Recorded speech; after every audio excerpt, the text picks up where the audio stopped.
2003 में मेरी अपनी छोटी बहन की शादी थी। शादी के दिन ही मेरे अपने फूफा जी को किडनैप कर लिया। उसके बाद 1 करोड़ का रंगदारी मांगा, बहुत हेवी रकम देके छुड़वाया गया। 22 दिन तक था हम लोग। फिर उसके बाद बोलने लगा कि अब तुम 35 और दो, 40 और दो, ये करो, नहीं तो तुम्हारा बेटा को उठा लेंगे। 9 बजे से 10 बजे रात को कॉल करके गाली गलौज करता था कि पैसा दो नहीं तो जान मार देंगे। क्लिनिक में चले आते थे लोग कि साधु यादव जी भेजे हैं, 1 लाख रुपए दीजिए, हम लोग को कंबल बांटना है, 50,000 रुपए दीजिए, ये बांटना है। कितना बार ऐसे भी हुआ कि डॉक्टर के यहाँ किडनैपर जो है पेशेंट बन के आया, किडनैप करके चला गया। राज्यसभा सांसद मीसा भारती मेडिकल एग्जामिनेशन था, कुछ अनड्यू एडवांटेज के लिए उन पर दबाव। हाँ, मेडिकल एंट्रेंस तो पास कराइए, लेकिन फादर बहुत ईमानदार आदमी थे, नहीं लिए। तो चलते उनको हुआ कि आप रिजाइन कीजिए। बिहार लौटना, अपने माटी की सेवा के लिए लौटना, लेकिन आपकी जर्नी इतनी आसान तो रही नहीं होगी। बिहार आके आपको ऐसा लगा कभी कि कहाँ फंस गए यार? एग्जैक्टली लगा, शुरू में तो लगा ही। तो हमारे युग दोबारा इस तरह के कोई सीएम आएंगे इसका कोई गारंटी नहीं। तो काम किए हर एक फील्ड में, चाहे बिजली हो, मेडिकल हो, रोड हो, इंफ्रास्ट्रक्चर हो, हर एक जगह हर एक चीज आप उठा कर देख लो। तो आपको लगता है कि ये नीतीश फैक्टर कारगर होगा? एकदम 100% होगा, 100% होगा। नमस्कार, बिहारनामा के आज के स्पेशल एपिसोड में आप सभी का स्वागत है। मेरे साथ हैं बिहार के चर्चित डॉक्टर, मैग्जिनोफेशियल सर्जन, FRCS हैं, डॉक्टर आलोक कुमार। सर बहुत बहुत स्वागत है आपका। थैंक यू, बहुत बहुत धन्यवाद। सर आप बिहार के एक बड़ी हस्ती हैं। आप यूके में थे, 1 दशक से ज़्यादा समय तक यूके में रहे। यूके के अलग अलग इलाकों में आपने अपनी सेवाएं दी, लेकिन अपनी माटी की पुकार आपको बिहार खींच लाई। आप बिहार आए, थोड़ा बताएं यूके की जर्नी के बारे में। यूके में हम गए थे, पहला जॉब लंदन में किए, लूटन डेंटल हॉस्पिटल था वहाँ। तो पहला जॉब स्टार्ट किए लूटन से। सेकेंड उसके बाद गए सैंडरलैंड डिस्ट्रिक्ट जनरल हॉस्पिटल इंग्लैंड में। तीसरा फिर गए स्कॉटलैंड में काम किए, क्रॉस हाउस हॉस्पिटल वहाँ। फिर नीचे आए हम लोग प्रिंस चार्ल्स हॉस्पिटल कार्डिफ में काम किए। और फिर एग्ज़ाम हम फेलोशिप का दिए थे तो डबलिन से। ओके, तो डॉक्टर साहब आपने मतलब इंग्लैंड में, यूके में सेवाएं दी अलग अलग इलाकों में, एक वर्ल्ड क्लास इंफ्रास्ट्रक्चर आपको मिला होगा, लेकिन उसके बाद बिहार लौटना, अपने माटी की सेवा के लिए लौटना, लेकिन आपकी जर्नी इतनी आसान तो रही नहीं होगी। बिहार आके आपको ऐसा लगा कभी कि कहाँ फंस गए यार? एग्जैक्टली लगा, शुरू में तो लगा ही, क्योंकि तो कब लौटना हुआ बिहार आपका? 2000 में। 2000 में लौट के आए। उसके बाद शुरू में हम ये मैक्सिलोफेशियल सर्जरी का कोई सामान यहाँ मिलता ही नहीं था। अच्छा। ये कोई सामान नहीं, कोई डीलर नहीं। और अगर हम लोग किसी को बोलते थे कि हम लोग सर्जरी करते हैं, क्रेनियोप्लास्टी करते हैं, मैक्सिला का करते हैं, मैंडिबल का सर्जरी करते हैं, कुछ सामान नहीं मिलता था। सामान के लिए कलकत्ता जाना पड़ता था लाने के लिए। अच्छा। कलकत्ता जाके सामान लेके आते थे हम लोग। यहाँ कोई डीलर नहीं था। तो शुरुआत में बहुत दिक्कत थी, बहुत दिक्कत हो गई। कुछ भी मेडिकल का इंफ्रास्ट्रक्चर नहीं था, कुछ नहीं, जीरो। तो आहिस्ता आहिस्ता डॉक्टर साहब तब का 2000 का बिहार आपने देखा, 2005 तक का बिहार आपने देखा, वो किस तरह की सरकार थी वो भी आपने देखा, और मेडिकल इंफ्रास्ट्रक्चर के नाम पे क्या था वो भी आपने देखा। तो अभी तब का मेडिकल इंफ्रास्ट्रक्चर और अभी के मेडिकल इंफ्रास्ट्रक्चर में क्या फर्क देखते हैं आप? बहुत आसमान जमीन का अंतर है, बहुत आसमान जमीन का अंतर है। उस समय तो मैंने एक PSC जो रहता था उसमें कुछ रहता भी नहीं था, कोई सामान ही नहीं था, कोई डॉक्टर भी नहीं रहते थे। और दिन भर में कितने पेशेंट आते होंगे PSC में? वहाँ लोग कहता है कि बहुत दिन भर में 6-7 पेशेंट रहता था, और अगर वो भी रहा तो बहुत है। और आप जोड़ लीजिए तो महीना में 250-300 पेशेंट। और आज के दिन में एक PSC में मोर देन 10,000 पेशेंट्स का पर मंथ इलाज होता है। उस समय का PSC में कुछ नहीं था, केवल रेफरल होता था, गए देखे, रेफर टू PMCH, कोई बड़ा सेंटर पर भेज दिए। आज के दिन में हर एक जिला में जो PSC खुला हुआ है, they are very well equipped. आप समझिए कि एक PSC में आपको हर एक जिला में, मैंने हार्ट का ECG, इको, अल्ट्रासाउंड, फिजियोथेरेपी का सेंटर, और हर एक चीज़ खुला हुआ है, एकदम वेल इक्विप्ड सेंटर से। और उसका माइनर सर्जिकल प्रोसीजर्स भी होता है ना। फिजिशियंस हैं, सर्जन्स हैं, तो बहुत अच्छा, बहुत आसमान जमीन का अंतर है। तो और एक तरफ डॉक्टर साहब आपने मतलब इतनी अलार्मिंग बात कही कि तब पीएचसी में 6-7 पेशेंट अगर आ गए तो समझिए बड़ी बात है, बड़ी बात है जी। क्योंकि कुछ होता ही नहीं होगा। कुछ वो नहीं आए तो हाथों पे केवल पट्टी बांध दीजिए। बस बस बस। अभी इतना इक्विपमेंट है कि अभी 10,000 पेशेंट महीने का हर पीएचसी में आ रहे हैं, जी तो लोगों का इलाज हो रहा है, लोग सेटिस्फाई हो रहे हैं, तभी तो आ रहे हैं। हाँ तो मेडिकली सरकार ने बहुत कुछ किया। बहुत किया, और नया नया मेडिकल कॉलेजेस खुल गए, डेंटल कॉलेजेस। इंडिया का सबसे बड़ा गवर्नमेंट डेंटल कॉलेज रहुई में बना है। और उसके बाद मेडिकल कॉलेजेस तो बहुत सारे बन गए, अभी और बनना ही है। 16 और मेडिकल कॉलेजेस का प्रपोजल है। कुछ तो पीपीपी मोड पर भी आ रहे हैं। तो इसलिए काम तो बहुत हुआ है, मेडिकल फील्ड में बहुत ज़्यादा हुआ है। क्योंकि इतनी बड़ी आबादी थी तो ये डिजर्व करता था बिहार में, एकदम लेकिन पहले की सरकार ने के एजेंडा में ये था ही नहीं, नहीं। और अभी की सरकार ने इसको एजेंडा में रखा, तो इस वजह से ये ड्रास्टिक चेंज दिख रहा है। बस, और अभी पीएम से सोचिए, वर्ल्ड का सेकेंड लार्जेस्ट हॉस्पिटल होने जा रहा है, 5400 बेड का। वहाँ पर सब डिपार्टमेंट अलग अलग जो है बड़े बड़े हैं, जैसे आईजीआईसी है, वो 10th फ्लोर का केवल हार्ट का ही सेंटर है। इसी तरह का हर एक यूनिट, सुपर स्पेशलाइज यूनिट सब आ गया। जैसे एलएनजेपी में ऑर्थोपेडिक का हो गया, राजेंद्र नगर में आई का हॉस्पिटल अलग हो गया, गार्डनर हॉस्पिटल अलग हो गया, जहाँ गैस्ट्रो बैठते हैं। तो स्पेशलाइज हॉस्पिटल सब है। मेदांता आ गया पटना में, पारस है, मेडिवर्सल है, सब सब तो बड़े बड़े। तो अब हम लोग ये कह सकते हैं कि बिहार भी मेडिकली कहीं किसी से बहुत वेरी वेल पिछड़ा नहीं है, हम नहीं, लोग बहुत अच्छा, मतलब कम्पीट कर रहे हैं हम लोग बड़े सेंटर्स को। एकदम एकदम एकदम। डॉक्टर साहब आप, और ये बात जब आपके जैसा एक फेमस और एक कन्विक्शन जिनके पास है, और जो अपनी माटी की सेवा, बिहार की सेवा करने के लिए जिन्होंने अपना साइनिंग कैरियर छोड़ के आप आए 2000 में, तो जब आप ये बात कह रहे हैं तो ये बात बहुत भरोसे की लगती है कि बिहार बदल चुका है। बहुत बदल गया, बहुत बदल इसी में गया। डॉक्टर साहब मुझे एक बात याद आ रही है कि जब आप आए तो जो थोड़ा बहुत जो मैंने पढ़ा कुछ आपके बारे में, कि आप आए तो आपको बहुत संघर्ष करना पड़ा, और उस टाइम में जो एक तरह का जंगल राज था, जो जंगल राज हाईकोर्ट ने कहा था, तो उसमें बहुत सारी चीजें ऐसी होती थी, रंगदारी, अपराध, ये वो तमाम तरह की चीजें थी, और आप खुद इसके भुक्तभोगी रहे। हाँ। मैंने सुना कि आपके परिवार में किडनैपिंग हुई, आपके परिवार से करोड़ों की रंगदारी मांगी गई। क्या था डॉक्टर साहब, थोड़ा बताएं। 2003 में मेरी अपनी छोटी बहन की शादी थी। शादी के दिन ही मेरे अपने फूफा जी को किडनैप कर लिया था। शादी के दिन ही? शादी के दिन ही वो आ रहे थे शादी अटेंड करने के लिए, उसका किडनैप कर लिया था। उसके बाद 1 करोड़ का रंगदारी मांगा गया था। बहुत 1 करोड़? हाँ, उस जमाने में? उस जमाने में ये 2003 की बात है शायद। 2003 के। तो 2003 में 1 करोड़ की रंगदारी मांगी गई। एक इतने फेमस मतलब मेडिकल और इतने परिवार थे। आपके पिताजी भी बहुत बड़े नाम थे। बहुत, हाँ, उसमें वो कंट्रोलर ऑफ एग्जामिनेशन थे मेडिकल बोर्ड के भी, प्रिंसिपल थे पटना डेंटल कॉलेज के, एचओडी थे पीएमसीएच में, डीन फैकल्टी ऑफ मेडिसिन थे। उनके परिवार से 1 करोड़ की रंगदारी, फिर क्या हुआ डॉक्टर साहब? फिर उसी तरह बहुत हेवी रकम दे के छुड़वाया गया। 22 दिन तक रखा उन लोग। 22 दिन तक रखा? हाँ, आपके परिजन को? फिर उसके बाद बोलने लगा कि अब तुम 35 और दो, 40 और दो, ये करो, ये तो तुम्हारा बेटा को उठा लेंगे। तो 22 दिन तक वो मतलब उन्होंने उसको किडनैप करके रखा? हाँ। उसके बाद फिर छोड़ा, फिर बोला कि उतना ही अमाउंट और दो, जिससे नहीं तो फिर तुम्हारा बेटा को उठा लेंगे। फिर उसको किसी तरह वहाँ पर जो उस समय सीनियर एसपी साहब थे, सुनील सर, और सब लोग उसको फिर हैंडल किए, उसका इलाज हुआ। फिर उसके बाद जाके ये सब खत्म हुआ। लेकिन हम लोग शाम को निकलते नहीं थे, 7 बजे के बाद कोई कॉल भी आता था तो अटेंड नहीं करते थे। और ये डर रहता होगा कि बाहर निकले क्या पता उठा के ले जाए, कोई किडनैपिंग करे। मेरी वाइफ, और बहुत सारे डॉक्टर्स उस टाइम में, आपको याद होगा कि बहुत सारे डॉक्टरों ने बिहार छोड़ दिया। मेरी वाइफ एनेस्थेटिस्ट है, तो वो उस समय तारा में काम करती, तारा हॉस्पिटल में काम करती थी। तो रात को भी कॉल अगर आता था तो फिर हम लोग एम्बुलेंस भेजते थे ले जाने के लिए।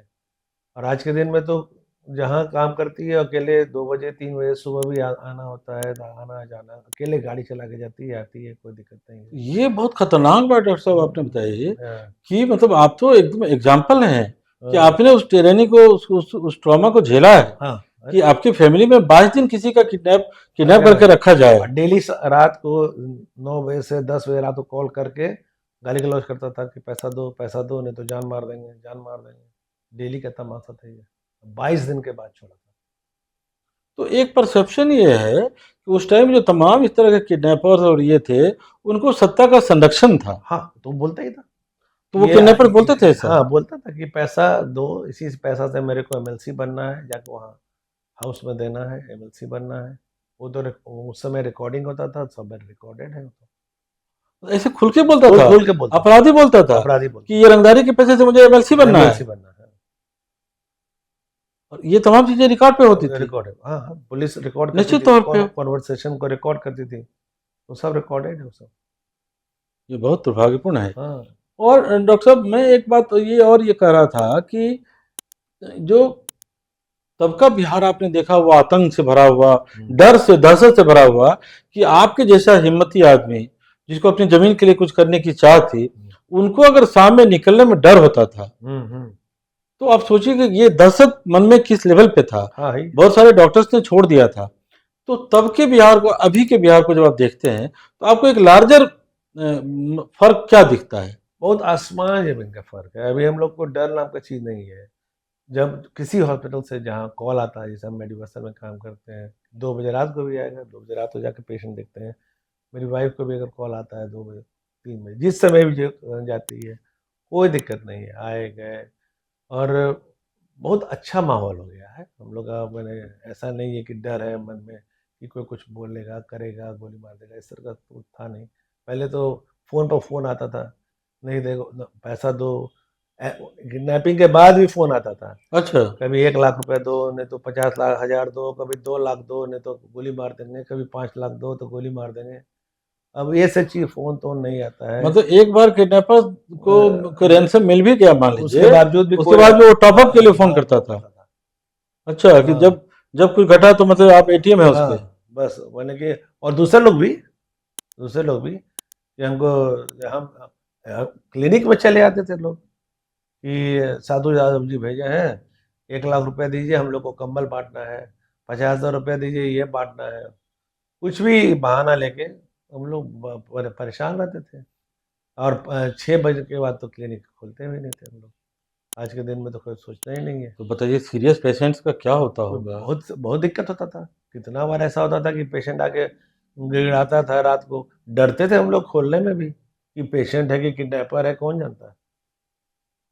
कितना बार ऐसे भी हुआ कि डॉक्टर के यहाँ किडनैपर जो है पेशेंट बन के आया, किडनैप करके चला गया, अरे, ऐसा भी हुआ है। बड़ा दुर्भाग्यपूर्ण था। हाँ, बहुत तो दुर्भाग्य। अगर आप आज से कंपेयर करते हैं उस दौर को, तो आपको एक मतलब लगता है कि अब वो दहशत वहशत कुछ नहीं ना, है? अच्छा नहीं, और अब तो एकदम नॉर्मल है। सत्ता का संरक्षण क्या अपराधियों को आपको महसूस होता है कि आज है? नहीं, अभी कहाँ से ये एक मेजर चेंज है ये मेजर चेंज है। कि सत्ता का संरक्षण पहले अपराधियों को था, अभी तो अभी खैर सत्ता का कोई संरक्षण का कोई सवाल नहीं होता है। सवाल ही नहीं उठता है, एकदम नहीं। तो ये एक बड़ा बड़ा फर्क हाँ, है। ऑनरेबल सीएम साहब बोलते भी हैं कि किसी को बचाते हुए नहीं, किसी को ये हाँ, ये फंसाते उनकी हुए बहुत नहीं है। चर्चित लाइन है कि हम देखिए, किसी को किसी बचाते नहीं हुए हैं और नहीं है, किसी को किसी को फंसाते फंसाते हुए नहीं। नहीं। कानून अपना काम करता कानून अपना काम करता है। ये दिखता है। है। जी। डॉक्टर साहब, मैं एक और चीज जानना चाह रहा था। मैंने पढ़ने के क्रम में देखा कि आपके पिताजी भी बहुत रिनाउंड आदमी थे। एग्जाम, जैसा आपने बताया कि पीएमसीएच में वो एचओडी थे, प्रिंसिपल थे। प्रिंसिपल भी थे, बहुत रिनाउंड आदमी थे, एग्जाम कंट्रोलर थे। तो उनके समय का भी एक बड़ा चर्चित किस्सा आया था। वो हिंदुस्तान टाइम्स या किसी में, मैं याद कर रहा था, मैं भी था उन दिनों, तो याद आ रहा था कि वो राज्यसभा सांसद मीसा भारती, मेडिकल एग्जामिनेशन था और कुछ अनड्यू एडवांटेज के लिए उन पर दबाव, और इस वजह से उनको रातों रात हटाया गया। कुछ इस तरह क्या था कहानी, कुछ अगर आप बता सकते? ऐसा है कि फिर हुआ कि उनको मैंने एग्जाम, वो मेडिकल एंट्रेंस दी थी, तो आप पास कराइए, पीएमसीएच में कराइए, लेकिन मेरे फादर बहुत ईमानदार आदमी थे, नहीं लिए। उसके चलते उनको हुआ कि आप रिजाइन कीजिए, लेकिन अंत में कोर्ट से पापा जीत गए। लेकिन उनको हटा दिया गया? हाँ, हटा दिया गया था, लेकिन कोर्ट से फिर रीइंस्टेट कर लिए। उस समय स्टे मिल गया था, फिर सुप्रीम कोर्ट तक लड़े, जीत गए। तो एग्जैक्टली उनको क्या करने के लिए कहा जा रहा था? बहुत डिटेल है कि बोला गया कि मैंने एग्जाम जो है, आपको किसी हालत में उनको पीएमसीएच में एडमिशन होना चाहिए, लेकिन हुआ नहीं। बाद में वो कोटा से होके आई थी, वो एडमिशन उनका हुआ था उधर धनबाद मेडिकल कॉलेज से, तब के तभी पीएमसी ट्रांसफ़र करा के आई थी। लेकिन मेरे फादर कंट्रोलर थे, इसलिए वो ऐसा नहीं कि अनड्यूली घुस गए पीएमसी उस तरह नहीं हो से पाया ये उनका, मतलब इस लेवल पे चलता था कि हम्म, अपने बच्चे के एडमिशन के लिए हम्म, आप पूरे सिस्टम को दरकिनार कर दें, दरगाह, ताक पे रख दें, हाँ, बट तब भी समहाउ वो स्ट्रिक्ट थे, बहुत स्ट्रिक्ट। उन्होंने वो झेला, हाँ, वो सरकार की वो कि सरकार की तरफ से जो एक तरह से बदले की कार्रवाई हुई, हाँ, वो झेला उन्होंने, वो फेस किया, हाँ, हाँ, हाँ, और भी बहुत कुछ फेस किया बहुत होगा बहुत उन्होंने। बहुत फेस किया, बहुत फेस। उनको धमकी मिलता था कि आप लीजिए, नहीं तो फिर आपको प्रॉब्लम है उसमें, आपका हर पोस्ट से हटा दिया जाएगा। आपको होता था कि फिर उनको ये भी दिया जाता था कि अगर आप बना ये ले लीजिएगा तो आपको वाइस चांसलर बना दिया जाएगा, चाहे कुछ और अच्छा, बड़ा एक तो पोस्ट दे धमकी देगा। और प्रलोभन साथ साथ था, सादा, हाँ, बट वो तो वो किसी में कुछ मुझे नहीं है, नहीं किए, कुछ नहीं किया। उन्होंने लड़ाई लड़ना बेहतर समझा, बस बस बस, और अनड्यू एडवांटेज नहीं नहीं दिया। लिया।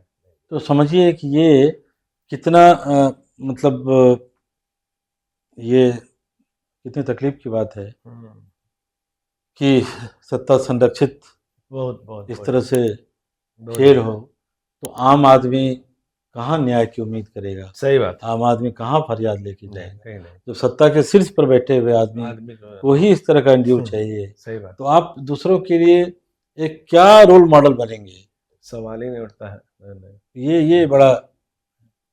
डॉक्टर साहब थोड़ा बिहार पे के मतलब थोड़ा आपके डॉक्टर्स वाले पृष्ठभूमि से बाहर निकलते हैं, आप बौद्धिक तबके के हैं, लगातार बाकी आपके और भी बौद्धिक लोगों से आपकी रोज मुलाकात होती होगी, बात होती होगी, डॉक्टर्स हैं, इंजीनियर्स हैं, या और भी जो टेक्नोक्रेट्स हैं, ब्यूरोक्रेट्स हैं, तो बात होती होगी। चुनाव सामने है बिहार में, और इस चुनाव में बहुत लोग बहुत तरह तरह के वादे कर रहे हैं, जो होता है चुनाव से पहले यह हो रहा है, बहुत लोग बहुत तरह की बातें कर रहे हैं। इस तमाम के बीच में आपको क्या लगता है कि चुनाव में नीतीश फैक्टर कितना कारगर है? बहुत बड़ा फैक्टर है, बहुत बड़ा फैक्टर। बहुत हम बहुत सारे लोग से मिलते हैं, पेशेंट लोग सभी, और बहुत सारे पेशेंट है, आप वीआईपी लोग तो पेशेंट सैकड़ों से। पेशेंट से दिन भर मिलते होंगे। हाँ, हाँ, लोग कहते हैं कि ये एक युग पुरुष अच्छा, है ना। नीतीश बाबू के बारे में बोलते हैं, ऑनरेबल सीएम साहब हमारे एक युग पुरुष हैं। दोबारा इस तरह के कोई सीएम आएंगे इसका कोई गारंटी नहीं है। जो काम किए हैं हर एक फील्ड में, चाहे वो बिजली हो, मेडिकल हो, रोड हो, इंफ्रास्ट्रक्चर हो, हर एक जगह हर एक चीज़ आप उठा कर देख लीजिए। सात निश्चय उनका साहब का जो है कितना, मैंने जितना प्रॉमिस किए सारा पूरा हुआ। जॉब्स है, गवर्नमेंट जॉब्स मैं है। नीतीश जी की जो 7 निश्चय योजना है, जी जी, आप उसके बारे में बोल रहे हाँ, उनका हैं जी। सात निश्चय पूरा, हर एक जिसमें घर घर नाली है, बिजली है, पानी है, सारा चीज़ सब तो पूरा। आपको लगता है कि ये नीतीश फैक्टर कारगर होगा एकदम 100% होगा, हंड्रेड चुनाव में? परसेंट होगा तो उनका। क्या आपको लगता है कि विकास का एजेंडा जो नीतीश जी तभी तो कारगर होंगे जब उनका विकास का एजेंडा चलेगा, हाँ, हाँ, तो क्या विकास के एजेंडा से कॉमन आदमी जुड़ रहा है? एकदम जुड़ रहा है। आप अच्छा, देख लीजिए। क्योंकि बिहार के बारे में मैं ये सवाल इसलिए आपसे कर रहा हूँ हम्म, कि बिहार के बारे में एक राय रहती है कि हाँ चुनाव में लोग जात जमात ये वो। पहले लोग करते थे, लेकिन अभी आप देखिएगा कि जो नया जनरेशन के बच्चे लोग हैं, चाहे नया जनरेशन के लोग जो हैं, बहुत यंग जनरेशन बहुत ज़्यादा है हम लोग के बिहार में। जी अब हम लोग देखता है कि पहले कंपेयर करता है अपने, बहुत बच्चा लोग तो है जो देखा भी नहीं है लालू जी का राज, जी तो जंगल राज जो एक्चुअल जो था, राज में आसमान जमीन का, तो उसके पेरेंट्स बताते हैं, उसके बड़े भाई बताते हैं, और लोग बताते हैं। तो देखता है कि विकास अपने देख रहा है कि हमको नया अपॉर्चुनिटी मिल रहा है, यहाँ जॉब्स आ रहा है, और रोड है, इंफ्रास्ट्रक्चर है, आप हर एक तरह से देख लीजिए, है ना। बहुत आगे निकल गए हम लोग। हमने बिहार का बहुत आगे, बहुत डेवलप किया है in the last 10 years, 15 years में, तो बहुत ज़्यादा डेवलपमेंट हुआ है। और डॉक्टर साहब मुझे ये लगता है कि बिहार को 2005 के बाद जो बिहार का मेटामॉर्फोसिस हुआ है, बिहार जो पूरा बदलाव की यात्रा जो आप बता रहे हैं हर फील्ड में, तो इससे क्या लगता है कि 25 से 30 फिर कौन किनको आना चाहिए? एकदम ऑनरेबल सीएम साहब को आना चाहिए, नीतीश जी को आना हाँ, चाहिए। हाँ, हाँ। क्यों आना चाहिए? बस अभी जो क्योंकि शुरू लंबा दौर उनका हो गया। नहीं, अभी जो काम चल रहा है वो सब पूरा होगा। अभी बहुत सारा जैसे और काम उनका है, प्लान है, सारा काम पूरा करेंगे। और अभी फिट है एकदम, एकदम फिजिकली मेंटली। तो ये जो तेजस्वी जी हमेशा बोलते हैं कि नीतीश जी अचेत हो गए अरे हैं, वो जिसको जो बोलना बोलते रहे, एज ए लेकिन डॉक्टर आपको लगता है कि नीतीश जी एकदम फिट है? एकदम कंप्लीटली 1000% फिट है, 1000%? फिट है एकदम। ये बड़ी बात है, क्योंकि ये टेस्टिमोनियल अगर एक इतना इतना बड़ा डॉक्टर दे रहा हो हम कह रहे हैं ना, तो ये बड़ी बात है। 1000% फिट है to continue as CM, honourable CM. और देखिएगा कि और इससे भी ज्यादा काम आएगा। मैंने तो आपको क्या लगता है कि अभी इसी तो सवाल प्रॉमिस इसी किए हैं 1 करोड़ जॉब 25 से 30 में, और देखिएगा उससे ज्यादा ही होगा, कम नहीं तो इसका ये मतलब, अगर मैं अपने सवाल को उल्टा कर लूं होगा। कि आपने कहा कि 25 से 30 नीतीश जी को आना चाहिए, 100% आना क्योंकि बहुत सारी विकास योजनाएं जो बड़ी बड़ी उन्होंने स्टार्ट की है ऐसा। उसको वो कंप्लीट हो पाएगा या जी, उससे आगे भी यात्रा जाएगी। जी, जी। लेकिन मैं इसको अगर घुमाऊं कि अगर 25 से 30 नीतीश जी नहीं आते हैं तो क्या होगा? फिर हम लोग वही पुराना जंगल राज में चले जाएंगे, काहे की और तो कोई काम करने तो ये वाला है सारी योजनाएं फिर जो तो विकास पूरा। की है, आप ये जान लीजिए कि ये मेंटेन करने वाला कोई आदमी नहीं मिल पाएगा। जितना काम कर दिए हैं जी, उसको मेंटेन भी नहीं कोई कर पाएगा, फिर वो सब खंडर हो खंडर जाएगा। हो जाएगा। तो फिर बिहार एक विकास के खंडर की तरफ चला बस जाएगा। बस बस। आपको जो कि ऐसे ही लोग युग पुरुष नहीं बोल रहा है, इनको बोलता हाँ, है मैं लोग ये कि पूछने वाला था कि आप युग पुरुष क्यों कह रहे हैं उनको? लेकिन आज तक ऐसा ऑनरेबल सीएम आए नहीं है, आज तक नहीं आए हैं जो इतना।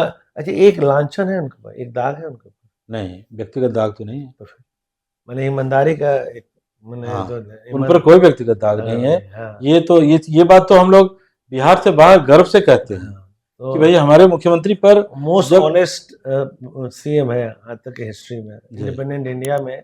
इनसे ऑनेस्ट सीएम आज तक तो कोई नहीं आया। अच्छा, आप युग पुरुष उसी संदर्भ में कर रहे हैं? हाँ, और नहीं, काम भी देख लीजिए ना, जी, जो कि जितना काम किए हैं, इसको मेंटेन भी कोई कर ले ना तो गरीब समझ गया।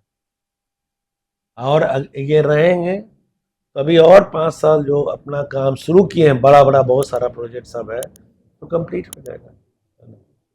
ये बड़ी महत्वपूर्ण बात आपने कही कि एक डॉक्टर के तौर पर ये टेस्टिमोनियल कि नीतीश जी एकदम फिट हैं, 1000% आपने कहा। तो ये अगर एक मेडिकल प्रोफेशन का इतना सीनियर आदमी अगर ये बात कर रहे हैं तो ये बड़ी बात है मुझे लगता है, और ये उन लोगों के लिए सबक भी है जो उनके बारे में इस तरह की हल्की टिप्पणी करते हैं। हाँ, गलत बात है, इस तरह का नहीं बोलना चाहिए। नहीं बोलना चाहिए। तो डॉक्टर साहब, आपने वक्त दिया, बहुत बहुत धन्यवाद। थैंक यू सो मच बुलाने के लिए, बहुत बहुत धन्यवाद।